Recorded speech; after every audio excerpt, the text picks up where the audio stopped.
ضرب المثل تبتی میگه if you take care of the minutes, years will take care of themselves.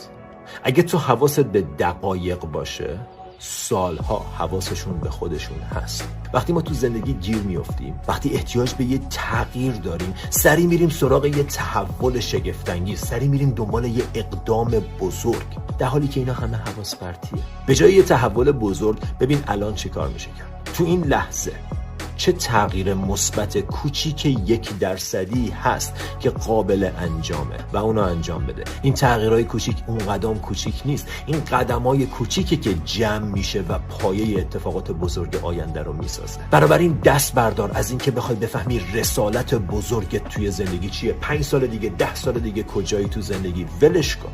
ببین الان چه کار میشه کرد. چون اگر تو حواست به این لحظه، به این دقیقه باشه، سالها حواسشون به خودشون هست.